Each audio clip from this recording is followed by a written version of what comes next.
नमस्कार, मैं हूं रत्ना और आप देख रहे हैं सी न्यूज़ भारत। वक्त हो चुका उत्तर प्रदेश बुलेटिन का। बात होगी कौशाम्बी की, जहां संयुक्त कार्रवाई में 50,000 के इनामी बदमाश को एसटीएफ और सैनी पुलिस ने गिरफ्तार किया है। इसके साथ ही बात होगी ललितपुर की, जहां अहिल्याबाई होलकर की जन्म शताब्दी के अवसर पर विशेष कार्यक्रम का आयोजन किया गया। ऐसी तमाम खबरों पर विस्तार से चर्चा करेंगे इस बुलेटिन में। कौशाम्बी जिले में फिरौती के लिए नाबालिग बच्चे का अपहरण करने वाले 50,000 रुपए के इनामी वांछित अभियुक्त को एसटीएफ और सैनी पुलिस की संयुक्त टीम ने गिरफ्तार कर लिया है। 13 वर्षीय बालक के अपहरण मामले में पुलिस ने पहले ही 4 आरोपियों को दबोच लिया था, जबकि एक आरोपी फरार चल रहा था, जिस पर 50,000 का इनाम घोषित था। सैनी थाना क्षेत्र में 5 अप्रैल की रात्रि 13 वर्षीय प्रतीक के नाम के बालक का फिरौती के लिए अपहरण कर लिया गया था। 5 बदमाशों ने 25 लाख की फिरौती मांगी थी।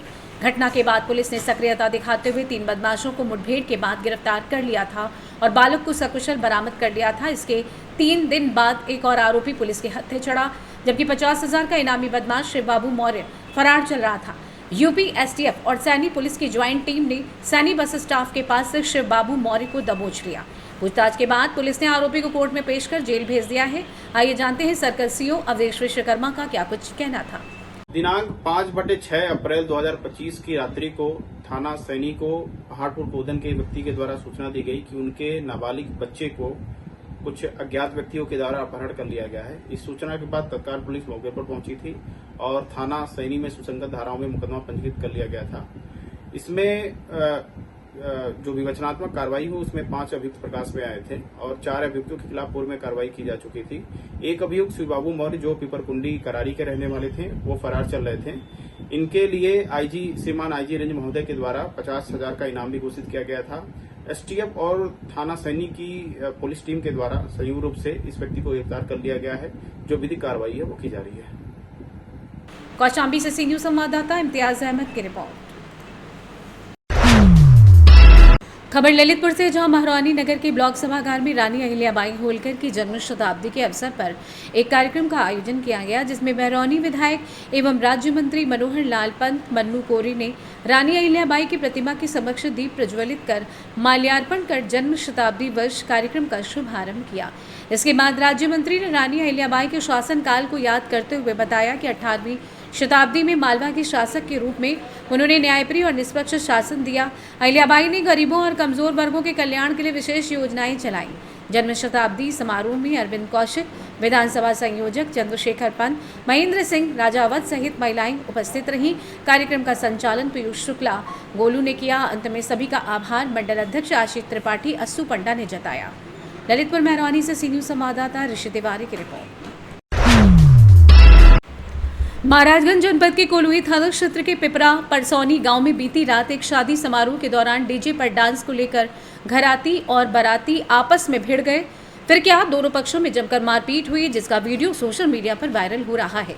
जानकारी के मुताबिक नौतनवा थाना क्षेत्र की रामनगर से आई बारात कोलुई थाना क्षेत्र के ग्राम सभा पिपरा परसौनी में रामानंद भारती के यहां पहुंची थी। द्वार पूजा के दौरान डीजे पर डांस को लेकर दोनों पक्षों में विवाद शुरू हो जाता है और विवाद इतना बढ़ जाता है कि दोनों पक्षों में जमकर मारपीट होती है और इस दौरान कई लोग घायल भी हो गए। मारपीट अब इतनी बढ़ गई कि पुलिस को आना पड़ा और पुलिस ने 3 लोगों को हिरासत में लेकर थाने पर लेकर आई है।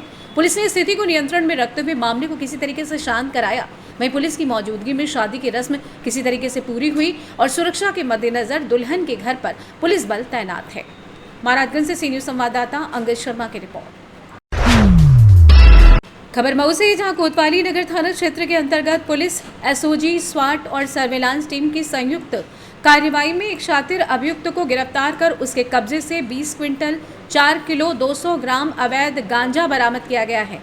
पुलिस को मुखबिर से सूचना प्राप्त हुई थी कि बलिया मऊ हाईवे पर स्थित पटेल ढाबे के पास एक डीसीएम वाहन में संदिग्ध रूप से अवैध मादक पदार्थ ले जाया जा रहा है। सूचना पर तत्काल घेराबंदी कर वाहन की तलाशी ली गई। पूछताछ में चालक ने प्रारंभ में ट्रांसफर का सामान बताया, लेकिन गहन पूछताछ में उसने स्वीकार किया कि वाहन में गांजा लोड है। गिरफ्तार अभियुक्त की पहचान सभाजीत चौहान के रूप में हुई। यह व्यक्ति गांजा तस्करी में शातिर है, जो मिलिट्री स्टाइल के लोहे के बक्सों में माल छिपाकर फर्जी ट्रांसपोर्टेबिलिटी बनवाकर विभिन्न स्थानों पर मादक पदार्थों की तस्करी करता था। इस मामले में कोतवाली नगर थाने में एनडीपीएस एक्ट सहित भारतीय न्याय संहिता की सुसंगत धाराओं के तहत अभियोग पंजीकृत किया गया है। इस संबंध में पुलिस अधीक्षक इलाम आरन ने क्या कुछ बताया है, सुनिए। अवैध गांजा तस्कर है, इनका नाम सबाजित चौहान है। इनके कब्जे से 2 टन 4 किलो और 200 ग्राम अवैध गांजा बरामद किया गया। एक डीसी भी बरामद किया है। ऐसा था कल शाम को 25/5/2025 में थाना कोतवाली अंतर्गत एक मुखबिर का सूचना पर मऊ और बलिया रोड पर एक ढाबे के पास में एक गाड़ी को लक्षित किए थे। उसी में से ये माल बरामद किया है। इसका वैल्यू टोटल 3 करोड़ का है। इनको आज जेल भेजा जा रहा है।